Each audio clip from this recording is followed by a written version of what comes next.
анонимен латински хронограф, 354 година. От първия син на Ной, Сим, произлязоха 25 народа. Те живеят на изток.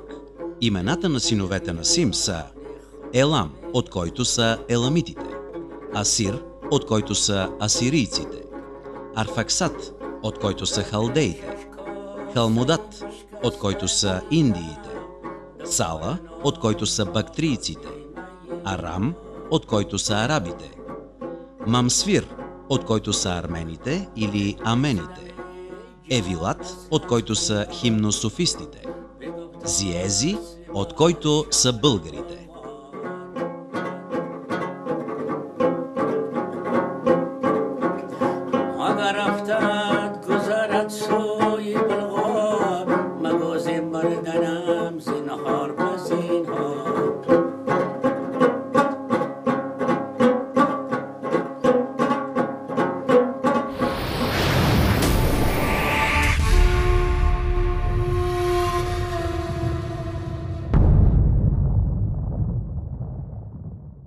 Когато се честваше 1300 годишнината, имаше предложение от българска страна да бъде отбелязане в Казан.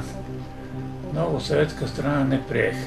Сега вече ние можем да избираме своите маршрути и да търсиме древните следи на българите, както и експедицията Прародина 2008 търси следите в Средна Азия. Всички сме дошли от Азия, като индоевропейци, и там са следите. Открива се неща, които могат да преобърнат историята. Аз видях заснетите материали от експедицията. Тя е много обещаваща, макар и пилотна, тъй като там има и антропология, археология, етнография, фолклор, видях крепости, архитектура, видях лица, които са близки до нашите. И поради това смятам, че Българска академия на науките трябва да подкрепи бъдещите експедиции в различните области на науката. Така че заедно да докажем на нашата общественост, че това не са само митови легенди, а това е наука и че трябва да бъдем горди, че нашия народ е създал толкова много държави, създава една цивилизация, преминава през толкова тежки изпитания и днес ние пак имаме държава и тази държава можем да я направим силна, уважавана и благоденстваща, тъй като тези качества, те са в нас, те са унаследени. На 17 август 2008 година шестима българи от първата пилотна интердисциплинарна експедиция стъпиха на таджикска земя. Българи Прародина се озова в Средна Азия в качеството си на пионер в едно изследване, което можеше да започне поне половин век по-рано. Експедицията потегли към диплите на Великата планина Памир, през степите и реките на Узбекистан, към древната Балкхара, известна ни от епични и исторически писмена. Днес нейната столица Балкх, наричана в древността майката на градовете, се намира в северен Афганистан. Пилотната експедиция потегли от България с информацията, че в Таджикистан съществуват прототипи на седмолъчната розета от Плиска. 7 звезди и лъв са изобразявани на гербовете на днешната Азиатска република от древността до наши дни. Тръгвайки по тази следа, експедицията стъпва на прашните пътища, кръстосвани от кервани, пътешественици и изследователи. Планината Имеон, или днешният Памир, е изобразена още в Птолемейката, една от първите географски карти на човечеството. Пръв Георги Сава Раковски, а след него и цяла плеяда изтъкнати учени предполагат, че оттам идват българите. Историческите сведения сочат, че нашите предци са планински народ. Някои от тези документи назовават еднозначно долините на планината Имеон като мястото, откъдето прадедите ни тръгват към Европа. Древноиндийски, персийски, китайски и сугдийски епоси и хроники пък говорят за последователно възникналите държави на тази територия – Балкхара, Балхика, Бахлика и Бактрия. Името Балкхара откриваме съхранено дори на една португалска карта от края на 18 век. Стените на столицата Балкх и до днес впечатляват със своите циклопски размери. Несъмнено градът в своя разцвет е бил един от най-големите в света. Бактрия е отбелязана и в тибетските карти от онова време. Размирният втори век след новата ера се приема единодушно от учените за периодът на масови преселения на българите от Азия към Европа. Военната мощ на нашите деди ги съхранява като народ. Отлични конни бойци, те умеят да превземат и да градят крепости. За възшествената ни традиция пише в именника на българските канове, според който предците ни са в Европа през 165 година от новата ера. Старите арменски атласи и хроники говорят за българите в същия период, за техните родове и градове. Разузнавателните експедиции на български войскови подразделения в периода от 4 до 7 век са повече от 60. Създаването на Дунавска България от Хан Аспарух през 681 година като продължение на Стара Велика България веднага бива отразено от европейската картография. От конен народ, според византийските хронисти, българите за броени години се споменават като уважавана и цивилизована държава. Държава, с която разпокъсана Европа трябва да се съобразява и от която се учи на култура, обществени норми, военни умения и управление.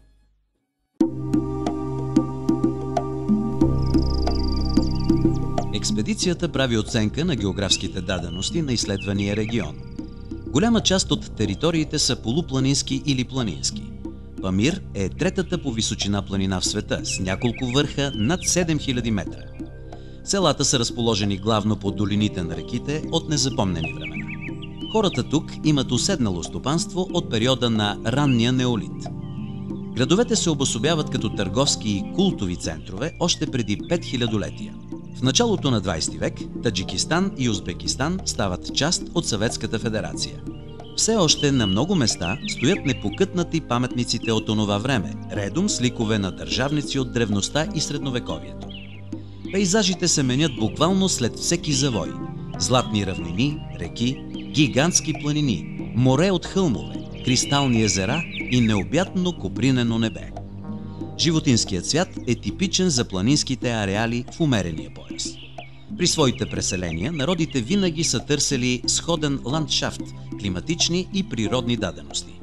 А това, че планинците винаги търсят и осядат в други планински местности, води до заключението, че Памир, Кавказ и Балканите са възможният маршрут на българското преселение.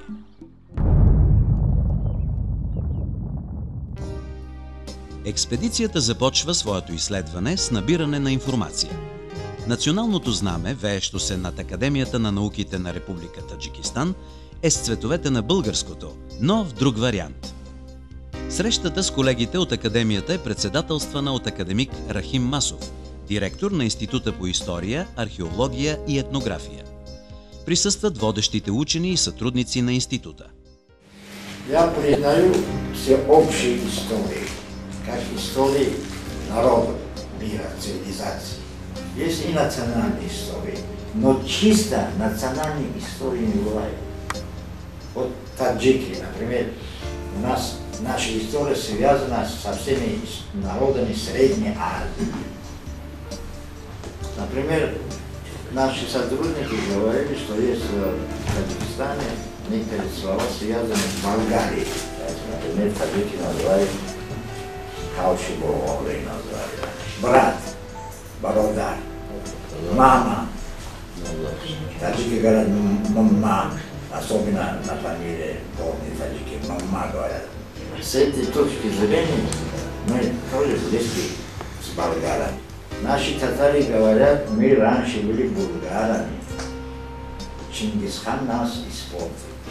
А Болгария не имеет такое отношение к монгольским народам, происхождению и антропологии. Горные народы, они в основном похожи. Памирцы, Кавказцы, другие очень подходящие. Они были не связаны. Браки происходили между близкими родственниками. А у вас крепости были в Болгарии. Болгарии трудности в том, что через Болгарию прошли много войн. Болгарам было прятаться в этих крепостях очень тяжело. Их спасали горы, не крепости, а горы. Конница завоевателей в горах не действовала. Ну что, желаю вам в ваших поисках успехов.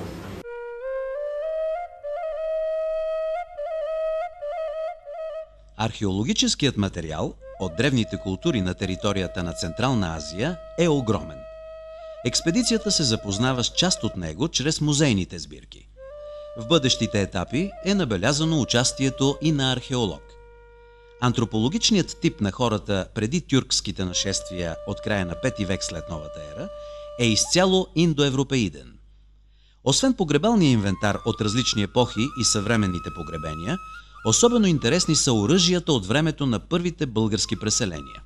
Тук се открива въоръжение, сходно с намереното по нашите земи.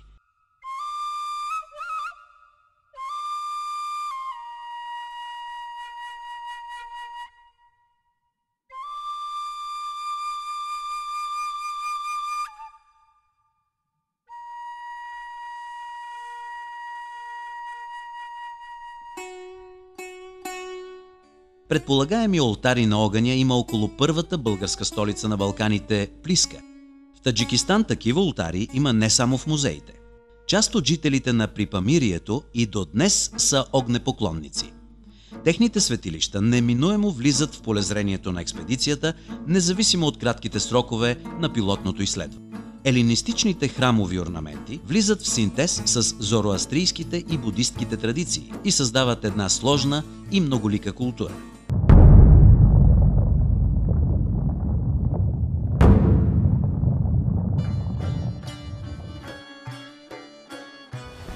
Икрамедин Мухидинов. Я работаю сейчас в Национальном университете в кафедре древней истории и средневековых. В самом историческом факультете. Так, я профессор кафедры. Професор Мухидинов ни поднася традиционна таджикска пита с традиционните 7 кръга в центъра, която ни връща мислено към България.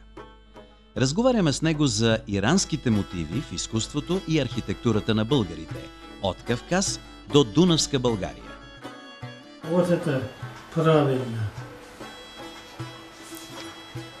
Я согласен с этим. Давно установлено, что дворцовая и культовая архитектура Дунайской Болгарии следует восточным традициям. Изобразительное искусство древних болгар основано преимущественно на древнеиранских мотивах, поднесенные в особой самобытности, стилистики, напоминающей сакские, сарматские образцы. Между прочим, я когда учился в аспирантуре в Москве, меня все время, вы болгар, спрашивали меня. Да, вы очень похожи. Вы похожи на болгар. Вы болгар? Я говорю, нет, таджик. Вот так. А я горный тут таджик. По происхождению вы же уже знаете, что мы совсем другие люди. Хотя таджик мы вообще язык, все. Очень рад, что вы приехали. У меня докторская диссертация был как раз общий памирский регион, Памир. Вот Мунджан, Хунза, все вот это входило в мою цель, чтобы изучать, сравнивать все это. Я очень хотел поехать, узнать, хотя бы вот один раз глазами посмотреть. Эту работу было бы 10 лет тому назад или 15 лет тому назад. Я с удовольствием с вами поехал бы на Памир. Они меня знают, некоторые памирцы, в общем, старики. Некоторые мои информаторы вообще погибли уже стали. Архитектурните традиции в Таджикистан и Узбекистан остават почти непокътнати, независимо от безкрайните войни и нашествия.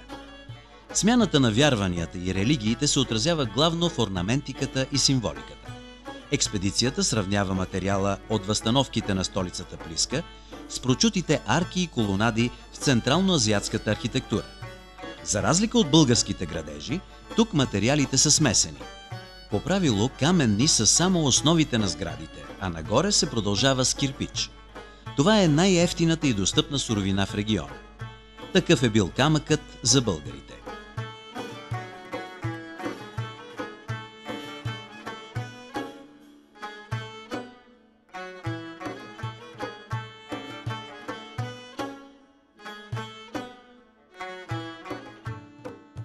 Търсим и намираме определени сходства в архитектониката на постройките. Реконструкциите от Плиска, с които разполагаме, поразително приличат дори на късните сгради, срещнати по пътя на изследването. Вот это обычаи, обряды, полностью это книги. А это общепомерский регион. А это Вахан и Ишкашин. Вот это три. Професор Мухидинов ни въвежда в неговата Светая светих. Цялата тази библиотека, събирана повече от половин век, е на разположение на експедицията. Дори и беглия поглед, хвърлен на случайно разгърнатите страници, открива прилики и сходства с българските образци.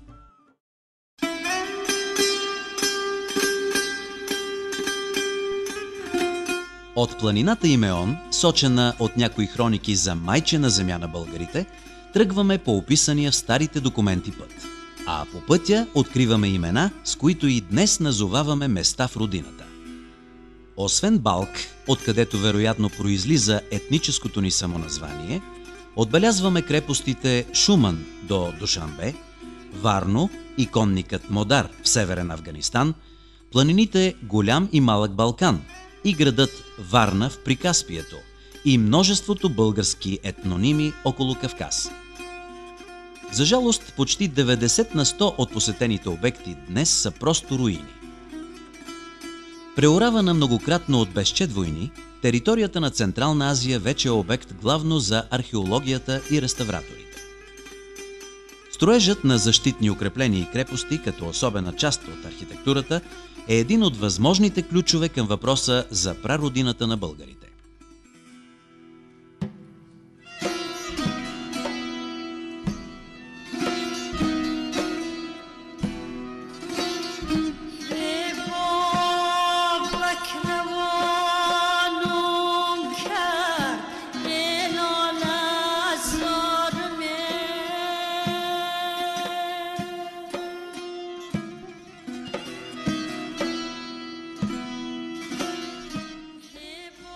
Остатъците от Согдийски, Сакски, Балкхарски и Кушански крепости поразяват и днес със своите размери. Във вековете на разцвет в тях е имало не само прекрасни дворци, храмове, улици и пазари, но и отлична канализация. Тук забелязваме глинена орнаментика, близка до родните образци.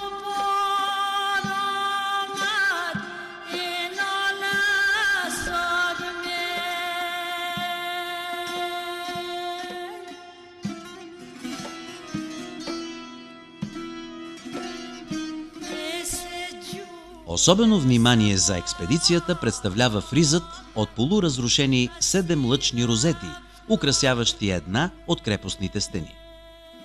Нахлувайки по долините на реките, завоевателите оставят кости и разрушения след себе си.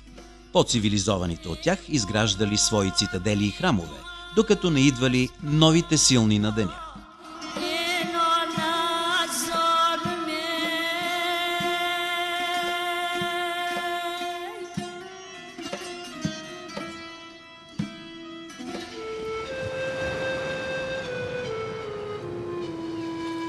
Наследник на шумерската и акадската традиция, Великият Авицена извършва синтез на древногръцката, авестийската, тибетската и китайската медицински системи.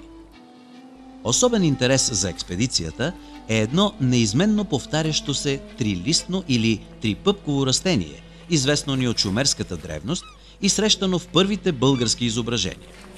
То е поставено в ръцете на лечители и жреци и от персите, и от българите. Вероятно, именно от него се е приготвяла прочутата напитка хаума или сома, дала име на сакския народ Хаума Варга. Рецептата на тази древна панацея вероятно е изгубена безвъзвратно. Един от възможните източници за доближаването до нея са трудовете на Авицена. Бъдещият им анализ вероятно ще ни даде представа и за древните български лечебни методи. Родният език на Абу Али Хюсейн ибн Абдуллах ибн Хасан ибн Сина, по-известен на Запад като Авицена, е персийски. Баща му е роден в Балх, а самият Авицена в едно селце до Бухара, откъдето е майка му. Езикът на науката по онова време е арабски. И макар да е така, все пак той има съчинения и народния си дари. Лекарят трябва да притежава очите на сокол, ръцете на девойка, мъдростта на змията и сърцето на лъва. Ние сме трима – ти, аз и болестта. От тебе зависи на коя страна ще застанеш. За щастие, музейните експозиции са съхранили не само оригиналните му трактати, но и неговия инструментариум. От гърнетата, колбите и стъклениците до хирургическите му пособия. Като военен лекар, Ибн Сина изобретява много нови хирургични инструменти. Той пръв въвежда в практиката катетрите. Безбройни са неговите рецепти, в които е включено и розовото масло. Изградената от него теория за стреса е преоткрита чак след 1000 години. Първи в историята на епидемиологията налага изолацията при епидемии. Благодатен период за лечебните умения и познания е времето на Тимур и династията на тимуридите. Разполагайки с тази информация, бъдещите експедиции ще търсят връзката между българската традиционна медицина и събраното от Абу Али ибн Сина и трудовете на неговите ученици.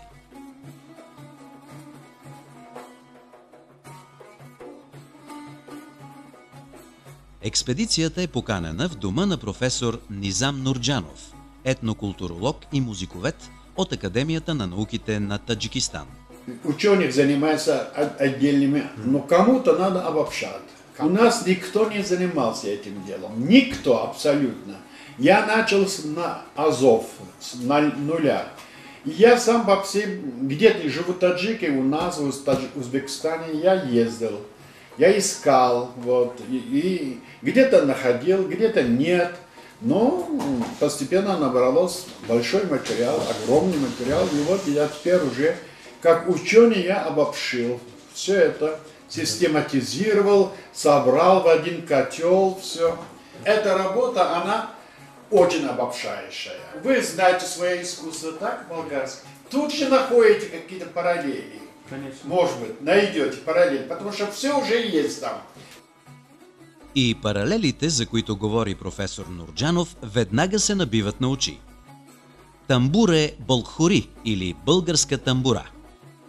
На дайрето казват дайра или дойра, а видовете тамбури, особено в Припамирието, са повече от 200. Я был во всех районах Памира. Во всех. Да. Вплоть до самой высшей точки Бартанг называется. Да, знаешь. Последний шлак Бартанга. Я до середины Бартанга дошел пешком. Бурная река течет. И дальше нас не пустили народ. Сказали, что вы умрете. Потому что гора сужается, а река бурная становится. Пешехода нету. И вы... Нет тропы. Да. Нет тропы, сказали все. Это вы измучаетесь и умрете вы обязательно. И вернули нас обратно. А потом мы через Мурга. Този стар инструмент е известен в музикознанието като булгарина, булгорелла, балакхара, булгария, булгория. На такъв вид инструменти се свирят различни традиционни мелодии.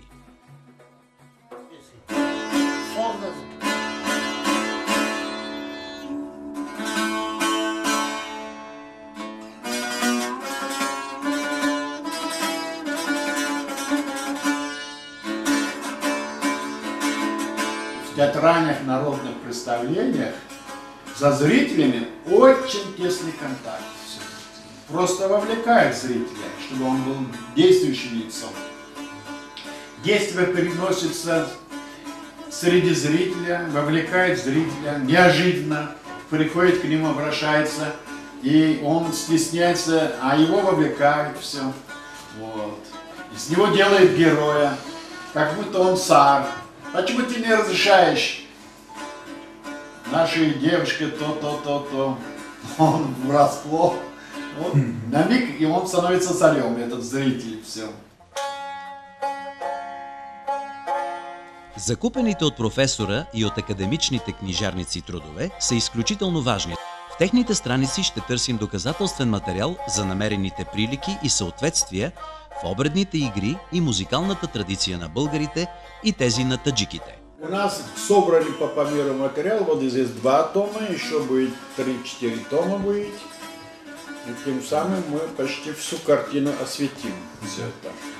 И у нас материал уникальный. Такого материала сейчас не возьмешь нигде, потому что умерли люди. Уже нет этих исполнителей, нету живых. Они ушли. В хода на експедицията откриваме хора, които изучават и съхраняват традиционната култура на своя етнос. Новите държави, откъснали се от бившата Съветска федерация, преоткриват своята национална и културна идентичност.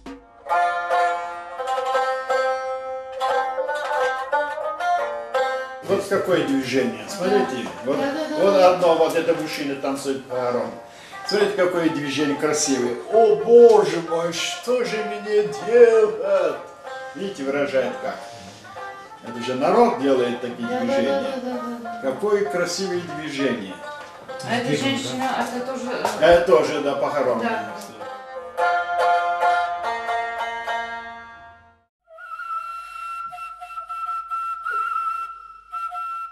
За краткото време на пилотната ни експедиция успяхме да съберем множество думи с общ ирански корен в българския и таджикския език, част от които са мама, мадар, модар, майка, ата, ота, дадо, татко, падар, баща, бародар, брат, биби, баба, бобо, дядо, дахтар, дохтар, дъщеря, тайфа, племе, дамбал, дебел, мързелив, дембел, тонок, тънък, хуб, хубаво, лош, лош, слаб, изтощен, зор, зор, трудност, натиск, гардан, врат, шия, можа, мигла, мижа, нохун, нокът, забан, език, кел, кел, плешивост, голу, гърло, сипентол, сипвам, дие, дии, пайше, пази се, пайсе, камчие болкхори, български камшик, каучине болкхори, български бутуши, български кожени изделия. Каиш, каиш, кожен ремък. Тиок, тояга. Байрак, байрак, знаме. Баробар, барабар, заедно. Джураб, чорап. Джувал, чувал. Бохче, бохча, вързоп. Дойра, дайре, плосък барабан. Тиша, тесла, малка брадва. Херман, харман. Бакхче, двор, градина, бахча. Чашма, извор, чешма. Баденджан, патладжан. Кульча, кръг, колаче, пита. Сабун, сапун. Асп, кон. Аспарух, душата, лицето на коня. Преносно, душата на ездача. Зия, светлина, голяма божествена светлина. Зиези, зиазай, син на светлината. Експедицията успява да направи връзка с наши колеги-лингвисти, занимаващи се с ираноязичния ареал и малките местни езици в Припамирието. От тук нататък започва къртовската работа на сравнителния анализ. Дума по дума, на съвпаденията и тяхната етимология. Ну, я сейчас это смутно помню, но это был в нашем,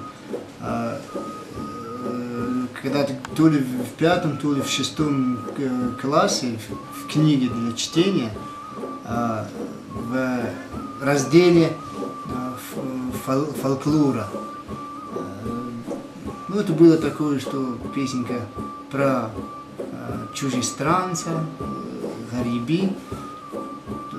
То есть это какой-то разговор между вот этого чужестранца и из местного кто-то.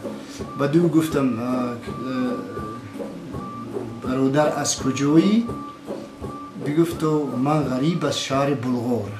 Что такое? Что я спросил его, братец, ты откуда? Он сказал, что я то есть я из Болгарии.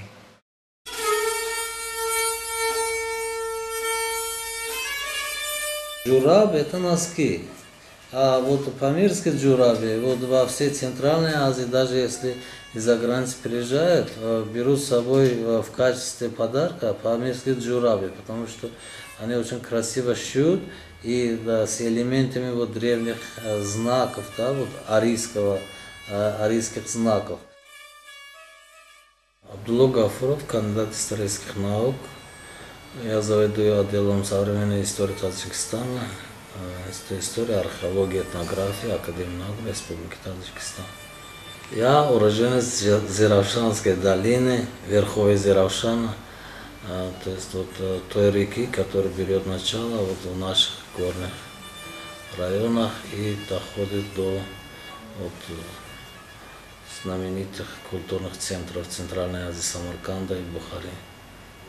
Я по национальности таджик и живу в Айнинском районе Республики Таджикистан. В исторических источниках упоминается как Бутанон, Фалгар, но историческое название в какой-то мере сохранилось, употребляются народы, до сих пор упоминается и запечатлена в книгах, исторических трудах. От незапомнени времена напояването е извършвано с помощта на колела и канали. Така е и у нас, така е и при тях.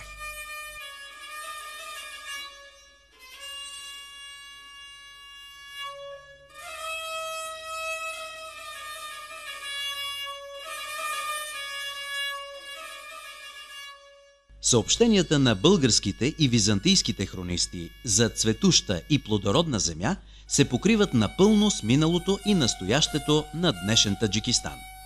Уседналото стопанство и скотовъдството са характерни и за двата народа. Полските дейности и вършитбата се извършват до толкова сходно, че ако не знаехме, че сме в Централна Азия, бихме предположили, че гледаме филм за българското село.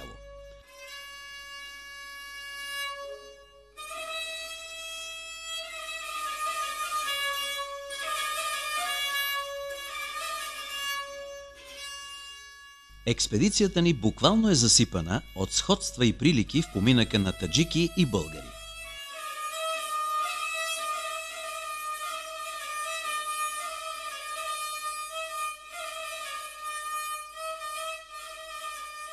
Ябълки, грозде, праскови и кайсии са част от богатството, с което природата дарява трудолюбивите таджики. کدام университет ходили? دانشگاه صوفیه در بلغارستان. Я знаю, что в советской исторической литературе преобладало место, что Болгария является тюркского происхождения. А вот то, что вот ваша делегация приехала с такой задачей изучить досконально, изучить прошлую историю болгар и найти какие-то научные ответы на эти вопросы, меня, честно говоря, я приветствую. И мы рады, что вот благодаря вот этой цели, которую поставили перед собой, вот в течение нескольких лет у нас уже появляются какие-то общие знаменатели. И я думаю, что благодаря вот вашей поездке, наверное, у нас как-то мы сможем в дальнейшем сотрудничать с болгарскими учеными в решении вот тех проблем, о которых вы говорили. Разговорът ни с професор Гафуров неминуемо засяга и антропологичните черти на българите. Меньше всего Болгарии похожи на тюркоязычных народов, потому что тюркоязычные народы отличаются, во-первых, узостью глаз, а Болгария абсолютно противоположна этому.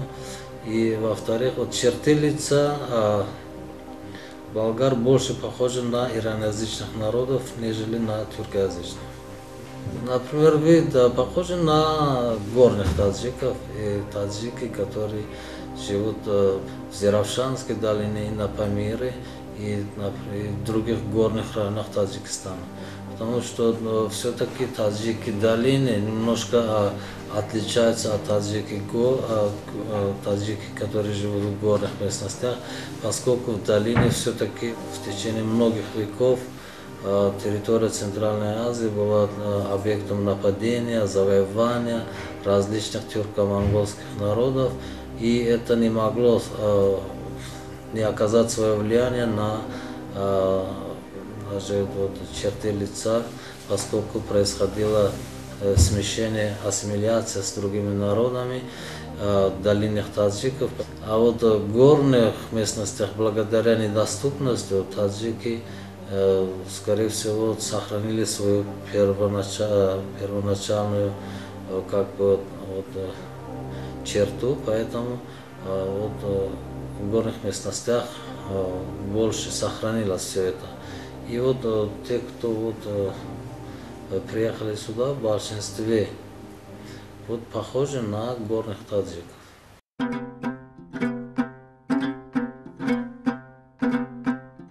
Вот сейчас в Таджикистане идет возрождение возрождение национальных обычаев, обрядов, возрождение былой национальной культуры, чувство уважения к собственной прошлой истории.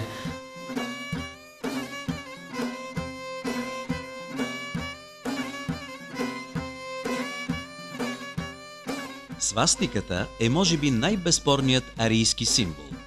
Дискредитирана от фашистите през 20 век, дълго време тя бе встрани от полезрението на учените. Този универсален знак първоначално е идеограма на Слънцето.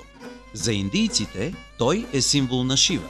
Будистите в цяла Азия го използват като стилизиран знак на небесното светило.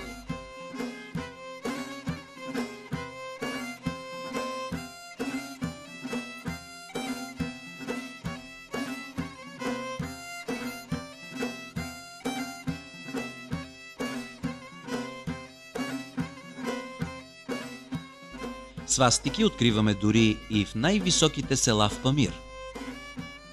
Нашият интерес е продиктуван от наличието на свастики и по българските земи.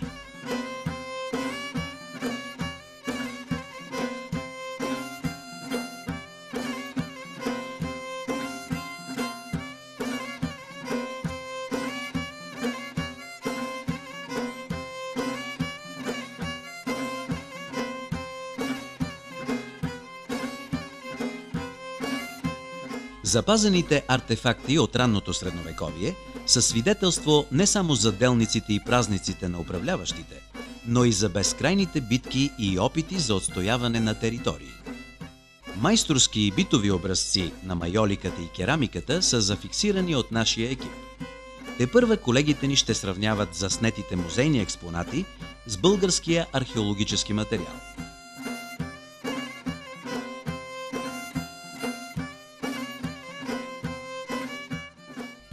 По същия начин постъпваме с традиционните костюми и атрибути. Зад витрините окото на специалиста открива дори при бърз оглед определени сходства с нашите носии. Някои шевици, орнаменти и атрибути се срещат по пътя на българите от Кавказ до земите на днешна България. Всичко това трябва тепърва да се провери.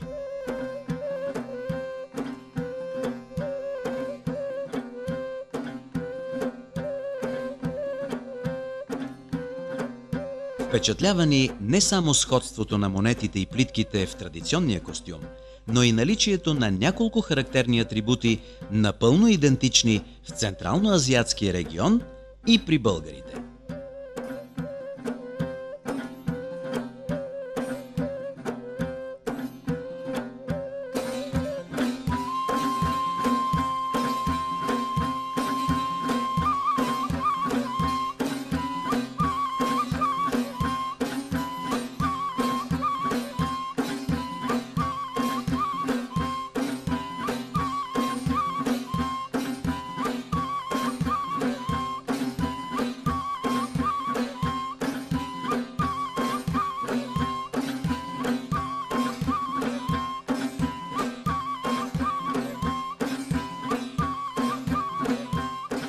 Набелязваме като продуктивно и бъдещото изследване в областта на нумизматиката.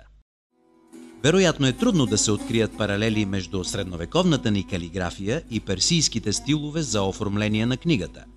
Въпреки това, отделяме внимание на най-големия Коран в света, съхраняван в музея на приказния Самарканд.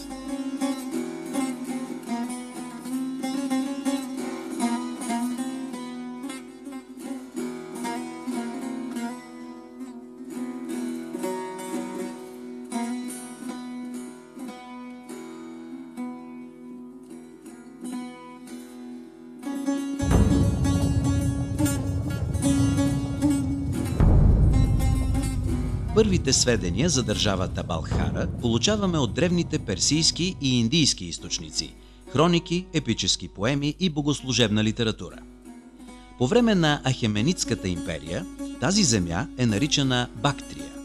Като такава се споменава от хронистите на Александър Македонски, а по-късно и в цялата европейска и византийска хронография. Експедицията ни се интересува от антропологическите особености на съвременните планински таджики, сочени от множество изследователи за идентични или сходни с древните българи.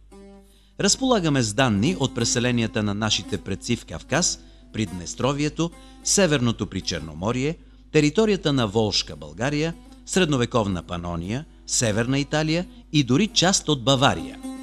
Най-богат материал има на Балканите. Потегляме към долината на река Зеравшан, областта Фалгар, насочени от професор Гафуров.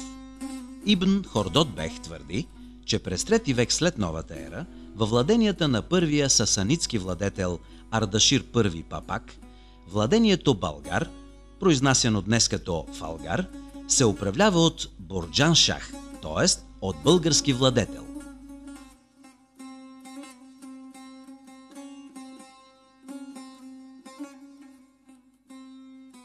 Инцидентите по пътя и нощното прекосяване на половин Таджикистан са обичайните спътници на всяка сериозна научна експедиция. Зад всяко предположение или откритие стои огромен изследователски труд, напрежение на волята и изпитание за духа, освен задължителната квалификация на пътешественика.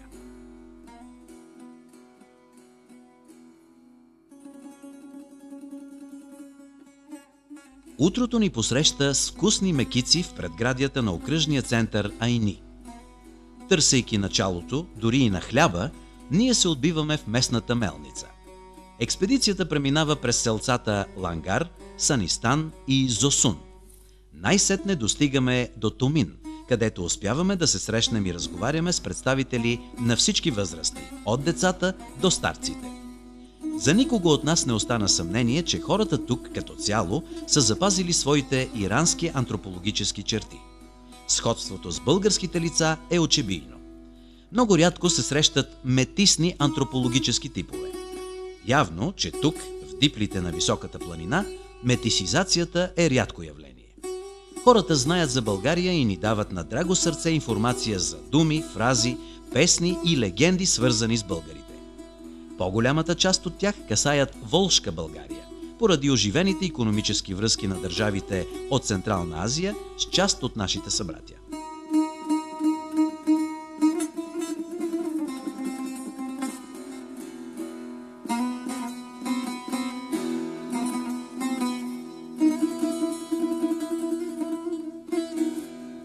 Същата картина наблюдаваме и в големите градове. Поначало таджиките са сходни с българите като антропологически тип. Това го твърдят не само учените, но и нашите първоначални наблюдения и множество видео и фотографски зафиксиран материал. Отново и отново възрастовият антропологически разрез на изследваните таджики показва над 80% съвпадение на основните белези.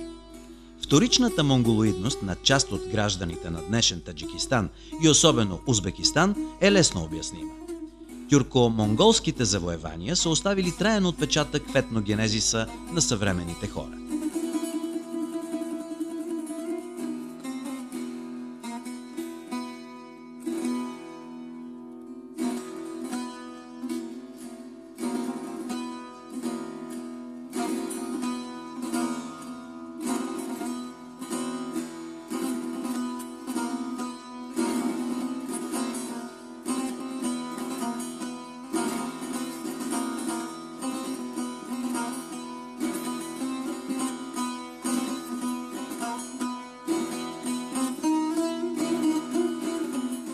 Музеите ни предоставят друг поглед върху антропологията на региона.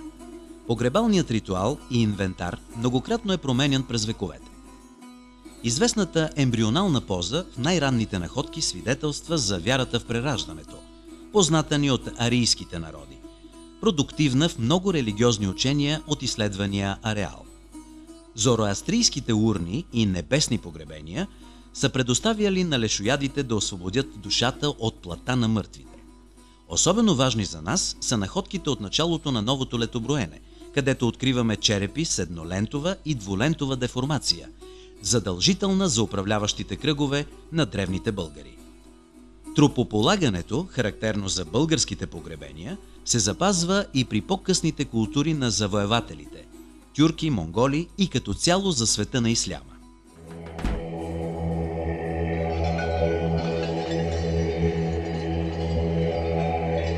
Тръгвайки по следите на седмолъчната розета от Плиска, ние разполагаме със сведения, сочещи шумерите за първата цивилизация, използвала този символ. 7 книги има шумерския трактат за сътворението на света. 7 са портите на техния рай. 7 са разделите в кораба по време на потопа. Короната от Ур има 7 звезди, колкото са астрономическите обекти, станали основа за 7-лъчната халдейска звезда на магите. Традицията е продължена от Акадската и Асирийската империя. Същият код и знания са възприети и във Вавилон. Прототипи на розетата откриваме изобразени на погребалните урни от древен Таджикистан, на украшенията от Балкхара и Бактрия, по мозайки и шевици от Централна Азия. 7-те планети, организирани в звезден куп, е изображение заместващо розетата в древността. То е обозначавало и дните в седмицата.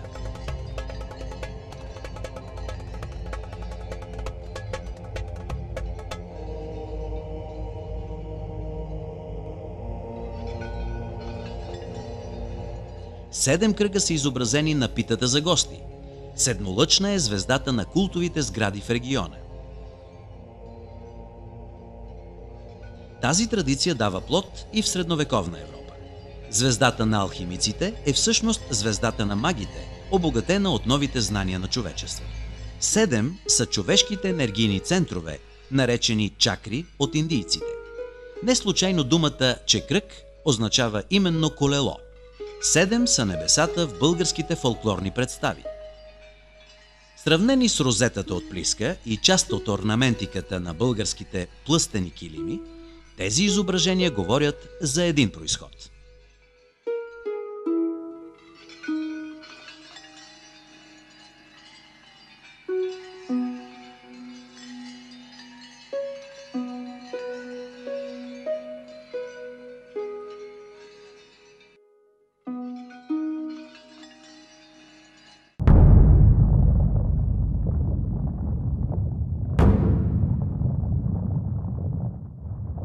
Пътят ни от България до Централна Азия донесе един възможен отговор и множество въпроси, които трябва да бъдат проверени.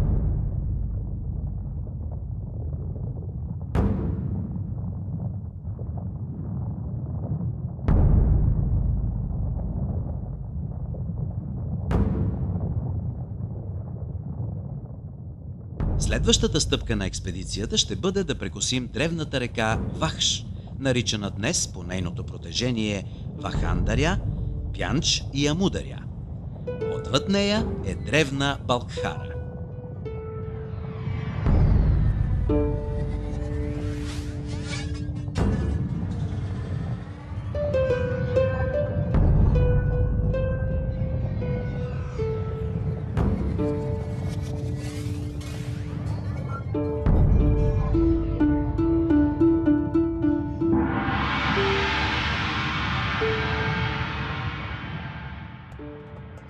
Сочената от арменските източници държава на булхите е нашата вероятна прародина.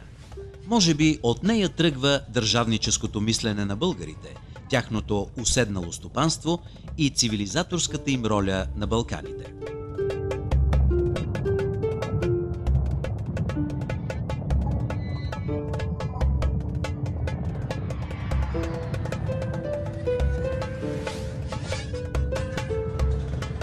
Запасена с над 50 кг научна литература, експедицията тръгва по следите на древните персийски и индийски източници.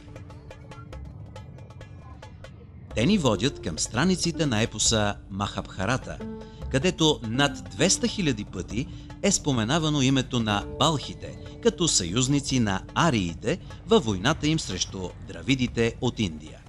Експедицията продължава. Призовавам и научни институти, и държавни институти да подкрепят неправителствените организации заедно с общи усилия да предприемат още бъдещи експедиции, които да бъдат още по-резултатни и по-народно полезни в името на науката. Пилотна експедиция Българи прародина благодари на тези, които ни подкрепиха. Александър Илиев е автор на научни трудове и студии в областта на театъра и театралната антропология. Идеята за тази експедиция той публикува в книгата си «Българите и полуостров Хиндустан», плод на неговите дългогодишни изследвания в региона. Ружа Нейкова е автор на 4 монографии в областта на етнологията и музикалната антропология с анализи върху древната българска религиозност и традиционна култура. През последните 8 години е провела 2 научни експедиции в Поволжието и Северен Кавказ, които са първото теренно проучване от българска страна на традиционната обредност по тези земи. Иво Панов е иранист-литературовед с интереси и трудове в областта на персийската класическа литература. Превежда за първи път от персийски оригинали четиристишията на Омар Хаям, член на Съюза на българските писатели и главен секретар на Съюза на преводачите в България. Иво Леонкев е режисьор и социолог, изследовател на карнавалите и празничната култура на етносите. Участник е в десетки експедиции, изследвания, театрални и филмови проекти в сферата на културата и социологията. Доктор Славян Стоилов е автор на няколко научни труда и множество публикации за традиционната медицина на Египет, Древна Гърция, Тибет и Индия. Участник в над 40 височинни и научни експедиции и лекар на повечето от тях. Петко Колев е председател на Тангра Таннакра Общобългарска фондация, която подпомага историографски изследвания в тясно сътрудничество с академични институции. Изданията на фондацията и издателството към нея са над 100 на брой.